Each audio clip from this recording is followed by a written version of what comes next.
ABC education academy में आपका स्वागत है। मैं कैलाश शांगर, सीएसआई नेट क्वालिफाइड और 4 ईयर टीचिंग एक्सपीरियंस। मैं आप सभी लोगों के बीच में उत्तराखंड लेक्चरर फिजिक्स के लिए ऑनलाइन बैचेज, जो कि ऑलरेडी रिकॉर्डेड फॉर्म में और लाइव बैचेज भी अवेलेबल है। इस जो हमारा बैच है, जो हमारा ऐप है, वो आपके पास गूगल प्ले स्टोर में जाइए, डाउनलोड एबीसी एकेडमी ऐप, वहां से डाउनलोड कर लीजिए, रजिस्टर कर लीजिए। स्टोर में जाइए, आपको एक बैच बना दिखेगा। वहां पर बहुत सारी मैंने फ्री स्लाइड प्रोवाइड कराई है। वहां से आप एक डेमो क्लासेस का या एक क्लास का फ्रेमवर्क आपको पता चल सकता है कि फ्रेम कैसा होगा या उसके लेक्चर कैसे कैसे हो रहे हैं। कोई भी डाउट हो, एनी इंक्वायरी, तो आप इस नंबर पर व्हाट्सएप या कॉल कर सकते हैं। और दूसरी चीज, आपको कुछ पुराने स्टूडेंट का, लास्ट ईयर स्टूडेंट जिनका सिलेक्शन हुआ, उनकी इंटरव्यूज यानी कुछ वीडियोस अपलोड की गई है और कुछ क्लासेस और वीडियो लेक्चर भी अपलोड किए गए। तो आप यूट्यूब पे जाइए, सर्च करिए कैलाश शांगर, वहाँ पर आपके पास यूट्यूब चैनल मिल जाएगा। आप उसको जाइए, सब्सक्राइब करिए और उसमें जितना भी फ्री कंटेंट प्रोवाइड कराया गया है उसको देख लीजिए, जिससे कि आपको एक बेसिक आइडिया मिल जाएगा कि किस टाइप की क्लासेस हो रही है। और हम लोगों ने जैसे आपको प्रीवियसली 2 वीडियोस आपको ऑलरेडी अपलोड कर दी है, जो कि यूकेपीएससी द्वारा जो लेक्चरर मेंस फिजिक्स का पेपर हुआ था उसका सॉल्यूशन प्रोवाइड करा रहे हैं। और ये मैं थर्ड पार्ट लेके आया हूँ, जिसमें और भी जितने भी क्वेश्चन आए हैं और नेक्स्ट जो है क्वेश्चन आए हैं, तो उनको मैं डिस्कस कर रहा हूँ with full explanation, with concept के साथ, सॉल्यूशन प्रोवाइडिंग विद कंसेप्ट के साथ। चलिए शुरू करते हैं आज की। जो लोग ज्वाइन करना चाह रहे हैं, तो ऑनलाइन बैचेस अवेलेबल है रिकॉर्डेड और लाइव फॉर्म में, तो आप इस नंबर पर कांटेक्ट कर लीजिए। चलिए, आज का हमारा फर्स्ट क्वेश्चन है।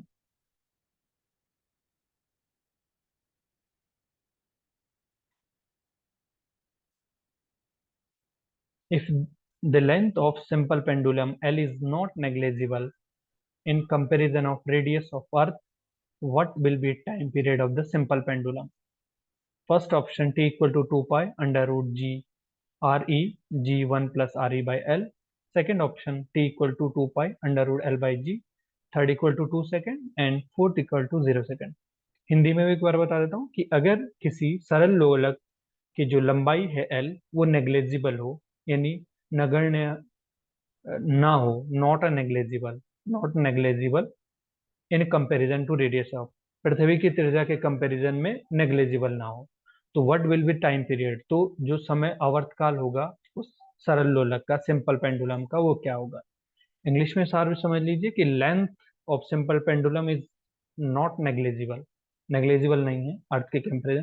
तो टाइम पीरियड में क्या फर्क पड़ेगा?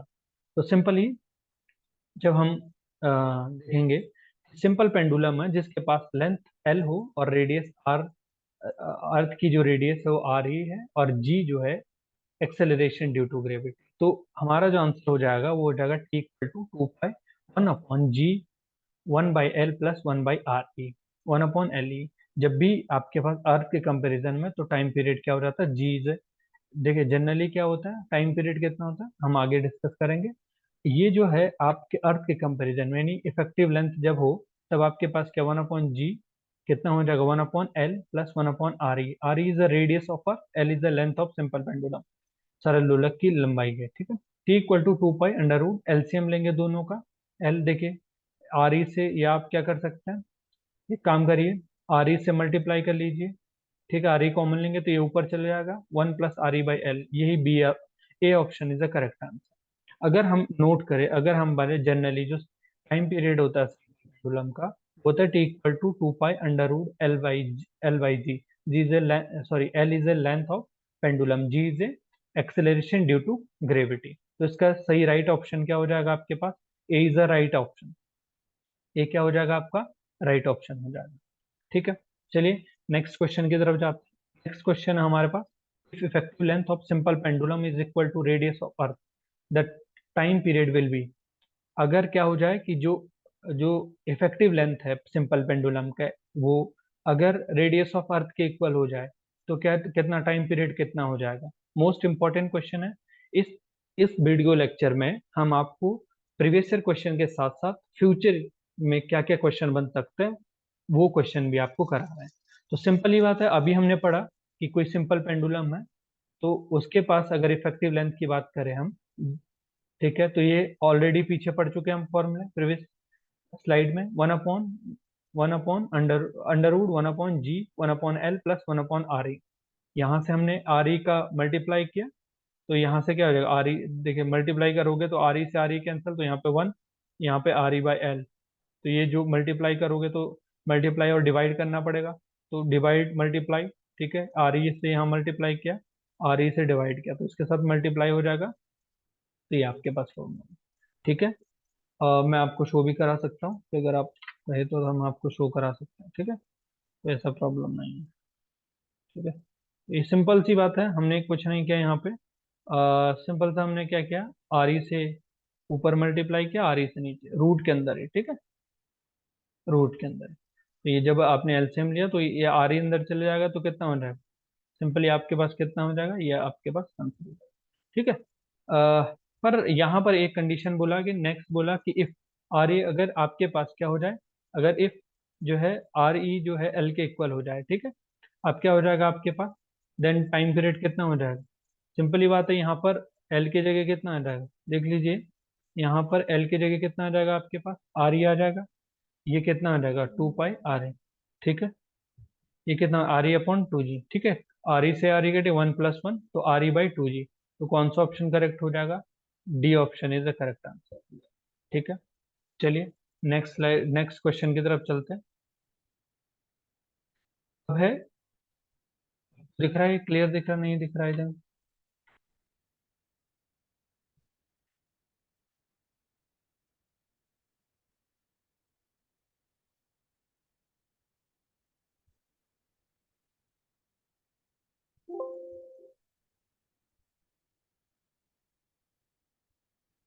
चलिए अब दिख रहा है आपके पास, if effective length of simple pendulum is infinite the it's time period will be, ठीक है। क्या बोला क्वेश्चन, मैं बता देता हूँ। यहाँ पर लिखा है कि अगर आपके पास जो इफेक्टिव लेंथ है आपकी, ठीक है, इफेक्टिव लेंथ है सिंपल पेंडुलम की, वो इन्फिनिटी है। जो एल की वैल्यू है वो क्या है, इन्फिनिटी है। बता रखे हैं कि बताइए टाइम पीरियड कितना होगा, ठीक है, टाइम पीरियड कितना होगा। सिंपल ही बात है, हम लोगों ने अभी पढ़ा कि सिंपल पेंडुलम है आपके पास, तो ideal simple pendulum small oscillation कर रहा है, तो ये टाइम पीरियड ऑलरेडी हम ये फॉर्मूला पढ़ चुके हैं कि आपके पास ये फॉर्मूला होगा, ठीक है। पीछे भी प्लस पढ़ चुके हैं हम, 1/, सो आर ई जी 1+re/l। नेक्स्ट क्या हो जाएगा, अगर एल बहुत बड़ा है आर ई से, रेडियस ऑफ अर्थ से, ठीक है, आर इज ग्रेटर देन कितना, रेडियस ऑफ अर्थ, यानी इनफाइनाइट है, बहुत बड़ा है। तो अब क्या हो जाएगा, अब देख लीजिए, अगर आर ई बड़ा है, एल बहुत बड़ा है, तो अगर मैं यहाँ पर रख इनफाइनाइट रख दूं एल की वैल्यू, तो कितना आ जाएगा, 1/∞ कितना होता है, 1 ∞ 0, तो 1/0 तो कितना हो जाएगा, सिर्फ जी ही हो जाएगा, 2 पाई, कितना, 2 pi under root r/g। R is a radius of earth थी, आर लिखा है रेडियस ऑफ अर्थ, जिसकी वैल्यू इतनी है 6400 किलोमीटर, आप बोलते भी है 6400 किलोमीटर। तो किलोमीटर के लिए क्या है, केजी के लिए 10⁻³ रख दिया हमने, ठीक है। और जी की वैल्यू इतनी, जब दोनों को हम कैलकुलेट करेंगे, ठीक है, आप इसके बाद कैलकुलेट कर लीजिए, आपका आंसर इसके बाद मिल जाएगा, टी इक्वल टू कितना आ जाएगा, 5074.99 second.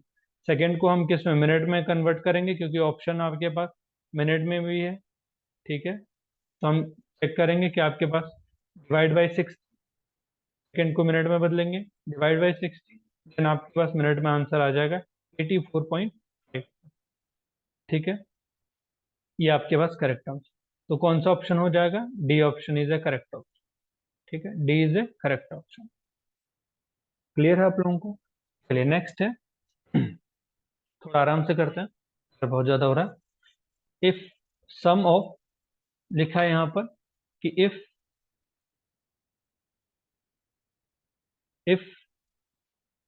The sum of 3 vectors show in figure, जो फिगर में दिए गए हैं, ए बी सी करके, ठीक है, जीरो है उनका सम। What will be magnitude of O C, O C का मैग्नीट्यूड कितना होगा? ये यूकेपीएससी लेक्चरर मेंस 2020 में आया। ए ऑप्शन है 10 मीटर, बी ऑप्शन है 5√5 मीटर, सी ऑप्शन है 5√2 मीटर एंड डी ऑप्शन है 5 मीटर। ठीक है, तो सबसे पहले फर्स्ट हम जानते हैं कि आपके पास यहाँ पर समझिए कि ओ और ए, ओ ए की बात करें तो ये किस कि ये ऊपर ओ ए की बात करें हम, ओ ये है, ए है। अब देखो ये ऊपर होता तो प्लस जे लिखता मैं यहाँ पे, अगर ये ऊपर होता तो मैं प्लस जे लिखता, ठीक है। पर ये नीचे है 5 मीटर, तो कितना लिखूंगा मैं? 5 तो इसका मैग्नीट्यूड है, डायरेक्शन किधर है? नीचे, माइनस जे की तरफ, फाइन। ओ बी की बात करते तो ओ बी कुछ वैल्यू नहीं दे रखी है, तो ओ बी देख लीजिए जरा। O B, O B magnitude और उसकी डायरेक्शन किधर है? आई डायरेक्शन में, पॉजिटिव डायरेक्शन, ठीक है। ओ बी और ओ ए क्लियर हो गए। आगे देखते हैं हम ओ सी। ओ सी देखिए, अगर इधर होता ओ सी, ये किस में होता है? माइनस एक्स में होता और ये प्लस वाई में होता, पर ये बीच में कोई एंगल बना रहा है, तो ये क्या कंपोनेंट हो जाएगा? ओ सी। जो ये ओ सी है ये कॉस कितना हो जाएगा? 45। ये माइनस आई है, इसके साथ 45 बना रहा आई के साथ, प्लस ओ सी साइन, ये क्या हो जाएगा? ये कॉस का कंपोनेंट हो जाएगा, साइन कंपोनेंट हो जाएगा। एंगल क्या? 45। ये ऊपर की ओर माइनस प्लस जे होगा और इधर कितना है? माइनस आई। देखिए आई तो इधर है तो माइनस आई आपके पास इधर हो जाएगा, तो ये ओ सी हो गया, ठीक है। नेक्स्ट देखिए, अगर मैं यहाँ से इसकी कॉस 45 की वैल्यू रख देता हूँ तो 1/√2, तो माइनस इसका साइन है minus O C by under root 2 I plus O C 1/√2 J, J आपके पास डायरेक्शन दिखा रहा है, ठीक है। तो ओ सी वैक्टर ये आ गया। अब देखिए, अगर क्वेश्चन के अकॉर्डिंग देखा जाए, sum of three vectors in figure is zero, अगर तीनों का तो क्या है, तीनों को जोड़ दें हम, तभी तो इनका सम जीरो है। तो मैंने कर दिया कि O A plus O B plus O C equal to zero. अब आपको पता है जब तीन वेक्टर जुड़ते हैं तो आपके पास आई वाला आई के साथ जुड़ेगा, जे वाला जे के साथ और के वाला के साथ, दो ही है यहाँ पर, आई और जे। तो आई के साथ ये जुड़ जाएगा, ये दोनों, ओ बी प्लस ओ सी। अगर मैं नेक्स्ट स्टेप देखूँ, O B minus O C by root two ये ओ बी ए, आई कैप बाहर आ जाएगा, प्लस -5 प्लस ये वाला O C by root two J cap equal to zero, ठीक है। तो zero is not zero, zero is zero vector, ठीक है। अब ये भी इसके इक्वल है, ये भी इसके इक्वल है, तो इंडिविजुअल रख के देखते हैं हम इसके इक्वल जीरो, ठीक है। ये क्या हो जाएगा? -5 प्लस ये वाला O C root two equal to zero, तो ओ सी कितना आ जाएगा? 5√2 है। तो ये option C is the correct answer. Option C आपके पास क्या हो जाएगा? करेक्ट आंसर हो जाएगा। बट अगर आपसे ओ बी पूछा होता, ये वाला ओ बी पूछा होता, तो कैसे आंसर होता आपका? ये तो ओ सी था, तो आपके पास अब फ्यूचर में क्या हो सकता, हो सकता ओ बी पूछ लिए जाए आपके पास, ये ओ बी। अब देखिए, ओ बी पूछा जाता तो ओ बी, ये आपने जीरो के इक्वल रख दिया, O B equal to O C by root two, यहाँ से ओ सी की वैल्यू रखेंगे तो 5 मीटर, तो ओ बी कितना हो जाएगा? अगर मैं ओ सी की वैल्यू 5√2, तो रूट टू से रूट टू कैंसिल, तो 5 मीटर। तो तब कौन सा ऑप्शन हो जाता है? डी, अगर ओ बी पूछा हो, ठीक है। तो ऐसा आपके पास आसान है, वेक्टर का क्वेश्चन था। नेक्स्ट क्वेश्चन है कि what will be percentage change in the time period if of a simple pendulum if length of simple pendulum increase by 3%। Most important question है, यूकेपीएससी लेक्चरर मेंस 2020 में आया था। क्या कहा गया आपसे? ये कहा गया कि परसेंटेज में कितना चेंज आएगा टाइम पीरियड के, अगर सड़क लोलक की जो लंबाई है सिंपल पेंडुलम, उसको 3% के साथ इंक्रीज कर दिया जाए। मतलब समझिए कि अगर आपके पास कोई सिंपल पेंडुलम हो तो उसकी लेंथ में 3% इंक्रीज कर दिया गया। बोला गया कि तो सिंपल पेंडुलम के टाइम पीरियड में कितने परसेंट का चेंज आएगा? सिंपल सा क्वेश्चन, क्लियर है कि कोई सिंपल पेंडुलम उसकी लेंथ को 3% बढ़ा गया है, तो उसके टाइम पीरियड में कितना परसेंट चेंज होगा? सिंपली हम जानते हैं कि टाइम पीरियड क्या होता है सिंपल पेंडुलम का, T equal to 2 pi under root L by G. ठीक है, G is a length, sorry L is the length of simple pendulum, G is a acceleration due to gravity. ठीक है, अब देखिए इस करने के दो मेथड है, सिंपल सी बात है। यहाँ से टी हमको प्रोपोर्शनलिटी दिखा रहा है एल को, हमको चाहिए भी तो ये एल ही है। अब हम बात करेंगे कि अगर जब हमने 3% बढ़ाए, यानी अब हमने कहा कि मान लीजिए 3% लेंथ के बढ़ाने के बाद टाइम पीरियड जो है, क्योंकि L1 और L T directly proportional to root of L, तो टाइम पीरियड T2 हो जाएगा तो L2 हो जाएगा, और T1 है तो L1 है। तो 3% बढ़ी तो मान लीजिए 100 था, मान लीजिए ये 100 था। ठीक है, L1 जो 3% इंक्रीज करेंगे तो 103 हो जाएगा। तो यहाँ से इसको कैलकुलेट करेंगे तो T इक्वल टू कितना हो जाएगा, 1.01428T1। ठीक है, ये T2 आ जाएगा। अब जब आपके पास परसेंट इंक्रीज है, T2 minus T1 divide by T1, original में कितनी थी और इंक्रीमेंट कितना हुआ टाइम पीरियड में इनटू 100। ठीक है, तो ये कितना आ जाएगा यहाँ से कैलकुलेट होके 1.5। ये है लेंथी मेथड।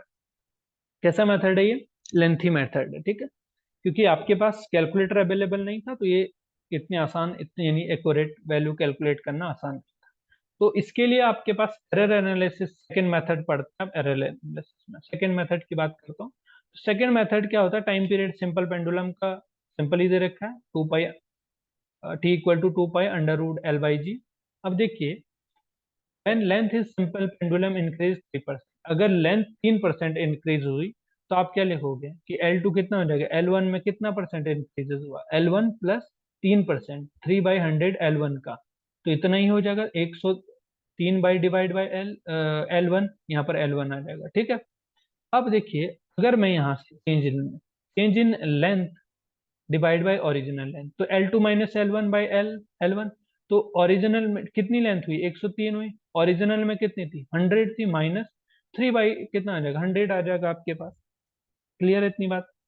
अब देखिए, अब देखिए जो L है आपके पास, ये हमने कर लिया था, L equal to T equal to root of L। तो अगर मैं यहाँ से देखूं कि यहाँ से ये एरर एनालिसिस के द्वारा ये फॉर्मूला पता कैसे आया, एरर एनालिसिस के, एरर जब आप एनालिसिस पढ़ते हैं तो वहां पे जो रूट में होता है वो आगे आ जाता है। ठीक है, under root del L by T, तो यहाँ से डेल्टा टी बाई टी, ध्यान रखोगे इस फॉर्मूले को। मैं इस फॉर्मूले के बेस पर और क्वेश्चन कराऊंगा तो आपको ये फॉर्मूला भी एक्सप्लेन कर दूंगा। ठीक है, ये कैसे आया। ठीक है, ये एरर एनालिसिस में आता है जहां पर परसेंटेज एरर आता है आपके पास, और आपके पास जो जितने भी एरर एनालिसिस में पढ़ते हैं हम लोग ना, परसेंटेज एरर, एब्सोल्यूट एरर पढ़ते हैं, तो वहां पर आपके पास आता है कि अगर कोई रूट में है तो वो आगे आ जाएगा। तो ये रूट में है तो रूट आगे आ जाएगा, del T by T equal to 1/2 del L by L. अब ये डेल एल बाई एल की वैल्यू तो दे रखी है ऑलरेडी 3, तो कितना आ जाएगा, परसेंटेज दोनों की तरफ परसेंटेज लगेगा, यहाँ पर इसकी वैल्यू रख देंगे तो कितना आ जाएगा आपके पास, 1/2, इसकी वैल्यू कितनी है, 3/3 है, तो ये कितना आ जाएगा 1 पॉइंट, ये तो पूरा इस परसेंटेज की वैल्यू कितनी है इधर, कितना आ जाएगा 3, तो 1.5। तो इस मेथड को आप कर सकते हैं। ये एरर एनालिसिस, एब्सोल्यूट एरर आता है, परसेंटेज एरर आता है, फ्रैक्शनल एरर, वहां पर आप इससे के द्वारा कर सकते हैं। ठीक है, चलिए ये क्लियर होगा, तो इसका आंसर कितना आ जाएगा 1.5। ठीक है, आपके पास स्लाइड है, कोई डाउट होता तो आप पूछ लीजिए।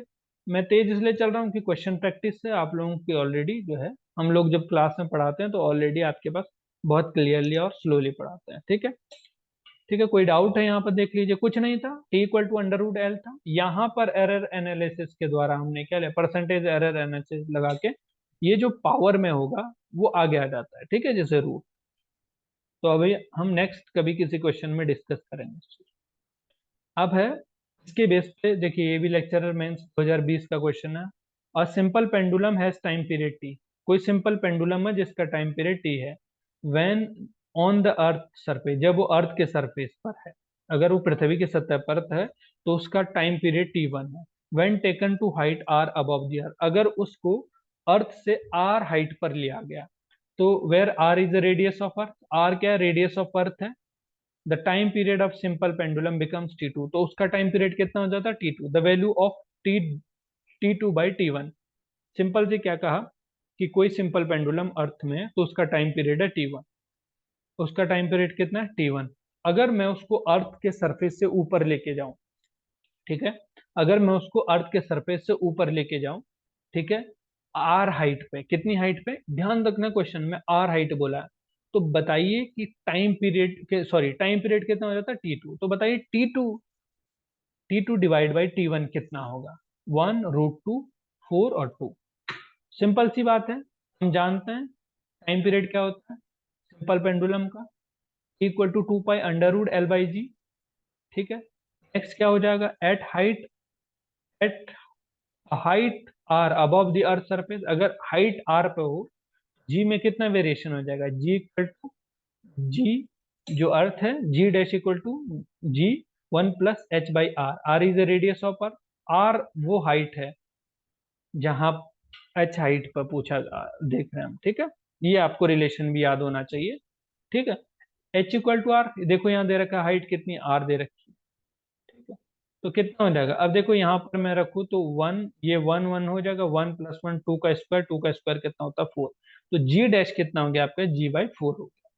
सिंपली बात है, अब देखो यहाँ पर टाइम पीरियड कितना हो जाएगा, T2, 2 pi under root L/G dash, G dash की जगह कितना, G/4, तो यहाँ पर देख लीजिए G L/G/4, अब ये 4 कहाँ ऊपर चले जाएगा, ऊपर से बाहर आ जाएगा, तो ऑलरेडी कितना हो जाएगा, 2 एक्स्ट्रा आ जाएगा, बाकी तो ये सेम इसकी तरह लग रहा है, तो 2T1, देखिए ना, ये कितना हो जाएगा, ये ऊपर चले जाएगा 4, तो रूट से बाहर 4 जाएगा तो 2 आ जाएगा, ये 2 पाई अंडर रूट G/L क्या बन जाएगा पूरा, क्या बन जाएगा, मैं आपको दिखा शो कर देता हूँ थोड़ा सा, ठीक है, कितना हो जाएगा, देखिए कुछ नहीं किया हमने, ये जो नेक्स्ट स्टेप था वो आपके पास ऐसा हो जाना, 2 पाई अंडर रूट कितना हो जाएगा, 4L/G, तो इसको रूट के बाहर लेंगे तो 2 × 2 पाई अंडर रूट L/G, तो ये वाला टर्म तो ऑलरेडी T1 है,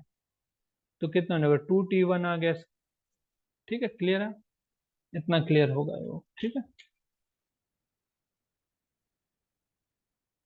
ठीक है, तो सिंपली T1/T2 कितना आ जाएगा, यहाँ से 2 इज द करेक्ट आंसर, तो D is the correct option, ठीक है, आसान क्वेश्चन था। चलिए नेक्स्ट है, time period, time period of simple pendulum.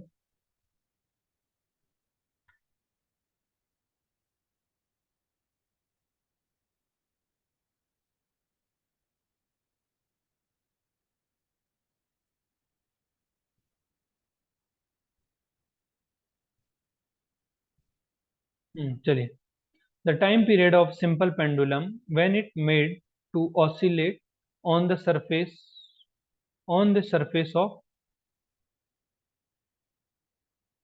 ये ठीक कर लीजिए, मून है यहाँ पर, ठीक है, सरफेस ऑफ मून, ठीक है, मैं इसको ठीक कर देता हूँ,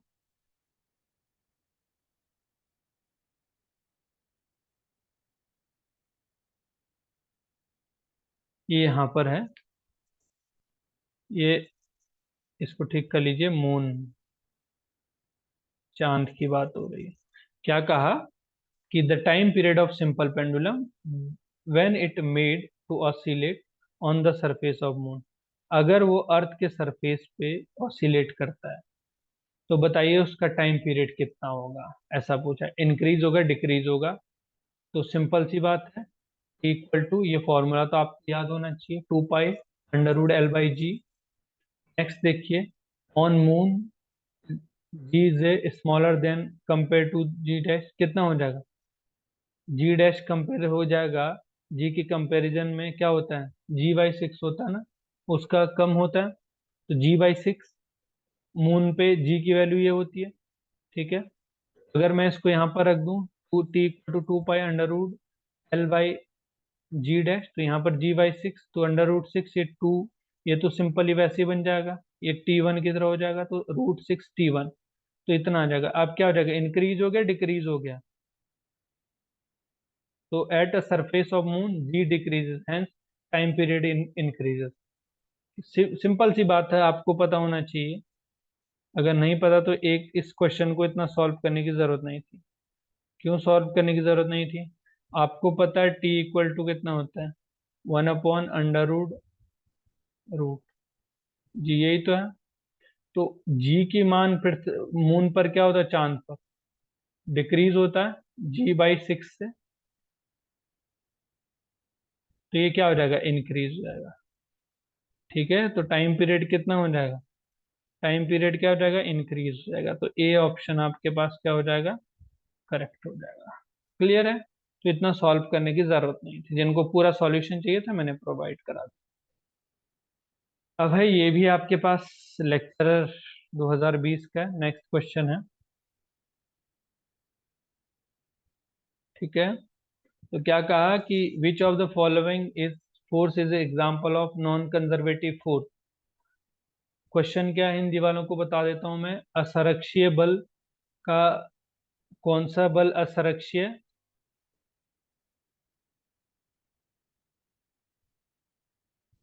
ठीक है, कौन सा बल असंरक्षीय बल है, conservative force, gravitational, elastic, electrical और फ्रिक्शनल फोर्स।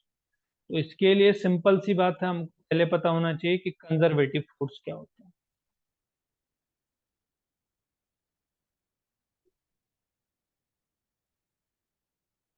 तो कंजर्वेटिव फोर्स क्या होता है पहले तो ये पता होना चाहिए। संरक्षी बल क्या होता है, तो संरक्षी बल फिर हमको पता होना चाहिए, कंपैरिजन पता होना चाहिए नॉन कंजर्वेटिव बल का। पहला जो इसमें होता है कि a force is a conservative if work done by the force on a body along a close path is equal. अगर किसी बॉडी में काम किया जा रहा है किसी कंजर्वेटिव फोर्स द्वारा क्लोज पाथ में, तो वो जीरो होता है। ठीक है, वैसे नॉन कंजर्वेटिव में force non conservative if work done by the force on a body along a close path equal to zero. यानी नॉन असंरक्षिबल क्या होता है कि किसी बॉडी में अगर जो है उसको नॉन कंजर्वेटिव फोर्स बोला जाता है कि अगर किसी बॉडी में किया गया कार्य क्लोज, अगर क्लोज पाथ में है तो किया गया कार्य अगर शून्य नहीं होता है तो वो नॉन कंजर्वेटिव है। दूसरा होता है कि अगर आप जो work done by the force on body that move from one point to another point depends only on the location of the two points. यानी two points does not depends on path followed. यानी ये path independent होता है, सिर्फ वो position देखिए, सिर्फ किस पर पोजीशन करेगा। मान लीजिए ये ए है और ये बी है। ठीक है, ये ए है और ये बी है। अब वो आपका देखिए, ये इसके इंडिपेंडेंट रहेगा, आपने ये वाला पाथ फॉलो किया या ये वाला पाथ फॉलो किया। ठीक है, या ये वाला पाथ, ये वन है ये टू है, तो पाथ इंडिपेंडेंट रहता है, सिर्फ इन पर डिपेंड करता है, इनिशियल और फाइनल पोजीशन पर। ठीक है, तो उसको कंजर्वेटिव। बल्कि नॉन कंजर्वेटिव में क्या होता है कि ये इन पोजीशन के अलावा इन पाथ पर भी डिपेंड करता है, तो उसको नॉन कंजर्वेटिव फोर्स बोला जाता है। ठीक है, थर्ड है kinetic energy is conserve. Kinetic energy कैसी रहती है कंजर्वेटिव फोर्स में, कंजर्व रहती है, यानी गतिज ऊर्जा संरक्षित रहती है। अब इसके एग्जांपल जैसे non contact force. Non contact force कैसे, देखो नॉन कांटेक्ट फोर्स जैसे ग्रेविटेशनल फोर्स हो गया। ग्रेविटेशनल फोर्स में देखोगे आप तो क्या होता है, एक बॉडी मास m इधर है, एक बॉडी का मास m2, यानी इधर है m2, तो इनके बीच फोर्स लग रहा है कहीं ना कहीं एक दूसरे से r दूरी पर है।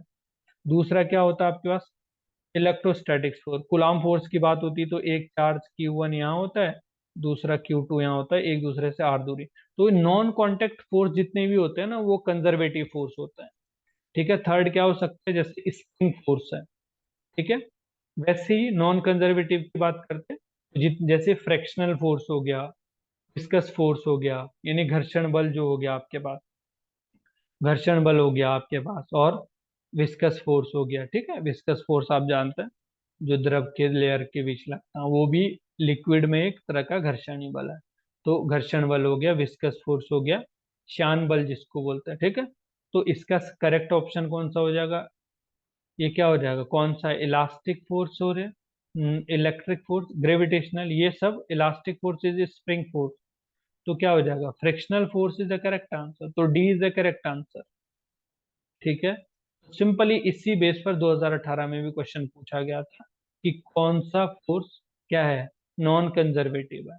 तो इलेक्ट्रिक, स्प्रिंग फोर्स, ग्रेविटेशनल। तो विस्कस फोर्स, तो अभी बताया था विस्कस फोर्स, तो आंसर क्या करेक्ट हो जाएगा? D option is a viscous force is a conservative. ठीक है, तो ये 2018 में पूछा गया था आपके लेक्चर कि कौन सा संरक्षी बल है। तो ये तीनों तो नॉन कांटेक्ट होते हैं। तो दरअसल जो इसमें आते हैं आपके पास, अगर हम इसकी बात करें तो इनको बोलते हैं कांटेक्ट फोर्स। क्या बोलते हैं इनको? अगर मैं एक नाम लिख दूं यहाँ पर तो ये होते हैं कांटेक्ट फोर्स। क्या होता है? Contact force. कांटेक्ट फोर्स मतलब, देखो फ्रिक्शन लग रहा है तो ये इसके कांटेक्ट में होगा यहाँ पर। ठीक है, तो ये हो जाएगा। क्लियर है इतना? तो ये कांटेक्ट फोर्स। यहाँ पर कौन सा हो जाएगा? विस्कस। अब है क्वेश्चन नंबर 10 है आज का। Inelastic collision both momentum and, पहला ऑप्शन है inelastic collision momentum and energy are conserve, both momentum and energy not conserved, momentum is conserved but energy is not conserved, momentum is conserved but energy is not conserved। ये lecturer means 2020 में पूछा गया था। तो हिंदी वालों को बता देता हूं मैं कि इन इलास्टिक जो है कॉलिजन की बात हो रही है। अब जो अप्रत्यास्थ संघट है, यानी, ठीक है, उसमें जो कॉलिजन होता है उसमें क्या होता है?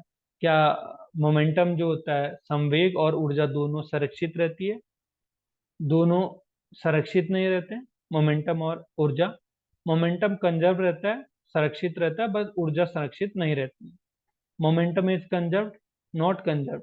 मोमेंटम नहीं कंजर्व्ड होता है, एनर्जी कंजर्व्ड होती है। चलिए इसका सॉल्यूशन देखते हैं हम लोग।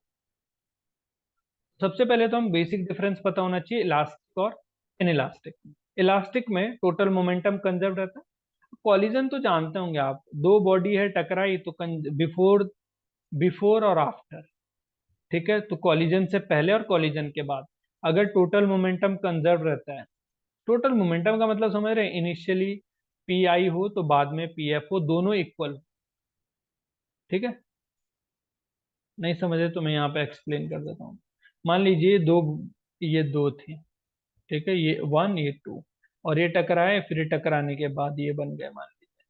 तो ये था बिफोर वाला, बिफोर कॉलिजन, और ये था आफ्टर कॉलिजन। तो ये क्या हो जाएगा? अगर ऐसा हो कि ये कितना हो, ये किसके इक्वल आ जाए? फाइनल के इक्वल। तो टोटल मोमेंटम अगर कैसा हो आपके पास, कंजर्व हो, और टोटल काइनेटिक एनर्जी भी कंजर्व्ड हो, फोर्स इसमें कंजर्वेटिव इन्वॉल्व होता है। अगर यहाँ पर बात करें तो total momentum is conserve, total kinetic energy is not conserve. यहाँ नॉट कंजर्व लिख देना। ठीक है, इन इलास्टिक कॉलिजन, मैं इसको ठीक कर देता हूँ, वो बाय मिस्टेक हो गया।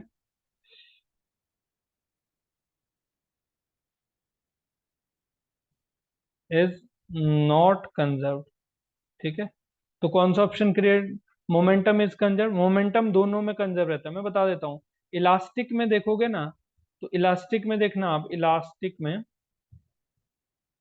Momentum, kinetic energy, total energy,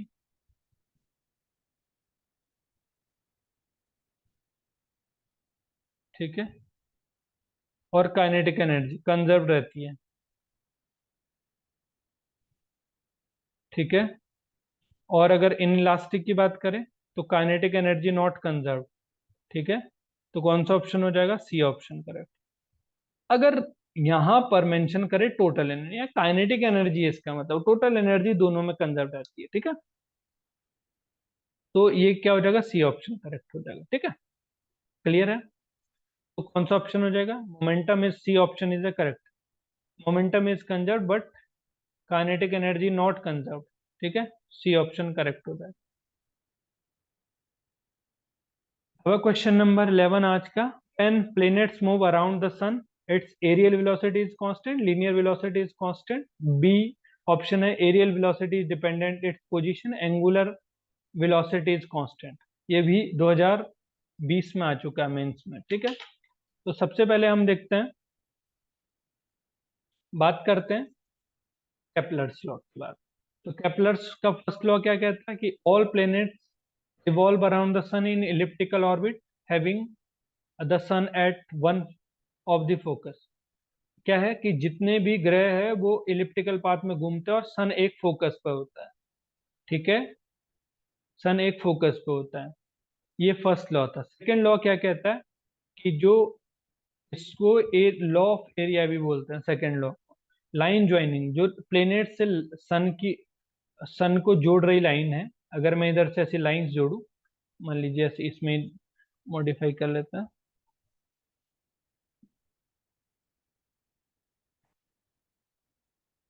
अगर मान लीजिए ऐसे कोई दो लाइन है हमारी, ये देख लीजिए अगर ऐसा, ठीक है, तो ये क्या लिखा है, ये लिखा है line joining the planet, joining a planet equal area in equal sweep equal area in equal. ठीक है, आई थिंक ये जो है थोड़ा सा आई थिंक ये हुआ है कि यहाँ पे, तो जो कितना स्वीप करती है वो इक्वल एरिया, इक्वल जो है equal area equal time interval में स्वीप करती है। ठीक है, ये सेकंड लॉ है। ठीक है, स्वीप, जो ये लाइन जुड़ रही है प्लेनेट्स और सन के बीच में, ये इक्वल समयांतराल में इक्वल एरिया को कवर करती है, स्वीप करती है। तीसरी चीज इसमें ही क्या पढ़ते हैं हम, the rate of change of area with time, area with time. ठीक है, क्योंकि इक्वल इंटरवल में इक्वल एरिया स्वीप करती है तो मतलब टाइम और इसको का रेशियो कांस्टेंट होगा। भाई अभी मान लीजिए इस टाइम पर इतना कर रही है, तो अगले टाइम पे इतना कर रही होगी, अगले टाइम तो इक्वल एरिया, अगर एरिया और टाइम का रेशियो देखा जाए तो कांस्टेंट होगा। तो ये जो कांस्टेंट रेशियो होता है ये L, L by two twice M. L क्या होता है, आर क्रॉस पी, यानी एंगुलर मोमेंटम। ठीक है, इसकी ये नहीं, अब क्या है, del L, L upon twice M. ठीक है, ये मोस्ट इंपॉर्टेंट फॉर्मूला याद रख लीजिए आप, एल इज एंगुलर मोमेंटम। तो अगर ये कांस्टेंट है, delta A by delta T is a constant as a L and M both are constant, तो ये भी क्या होंगे, कांस्टेंट होंगे। सो वी दैट केपलर्स जो है लॉ क्या होता है, एरियल वेलोसिटी इज कांस्टेंट। कैसी, कौन सी वेलोसिटी कांस्टेंट हो जाएगी, एरियल वेलोसिटी इज कांस्टेंट। ठीक है, तो इसका मतलब ये जो इक्विवेलेंट होता है conservation of angular momentum, conservation of angular momentum. तो इसके केस में कौन सा हो जाएगा, areal velocity is constant, A option. अगर वो रिवॉल्व कर रहा है तो areal velocity constant. Areal velocity क्या होती है, area per unit time, area per unit time. ठीक है, the rate of change of area with time, इसको एरियल वेलोसिटी बोलते हैं, वो कांस्टेंट होता है। तो अगर आपके पास ये कांस्टेंट है तो एल और एम भी कांस्टेंट होगा, तो हम कहेंगे कि ये कंजर्वेशन ऑफ मोमेंटम को भी क्या करता है, इक्विवेलेंट होता है। तो नेक्स्ट क्वेश्चन यही है, 2018 में यही क्वेश्चन पूछा गया था कि Kepler second law is a consequence of conservation of kinetic energy, conservation of angular momentum, conservation of linear momentum, conservation of the charge. तो अब ये भी बताया हमने पिछले लास्ट स्लाइड में, conservation of angular momentum. Option क्या हो जाएगा, option C is the correct answer, conservation of angular momentum. Kepler का जो सेकंड लॉ है वो किसका कॉन्सिक्वेंस है, ठीक है, किसकी परिकल्पना है, तो किसकी है वो, कंजर्वेशन ऑफ एनर्जी। ठीक है, तो चलिए आज के लिए रखते इतना, नेक्स्ट वीडियो के साथ आएंगे, तब तक आप इसको लाइक लाइक करिए, शेयर करिए, सब्सक्राइब करिए, ताकि हमें भी मोटिवेशन मिले और आपके लिए हम और वीडियोस भी लेके आ जाएंगे। चलिए, थैंक यू।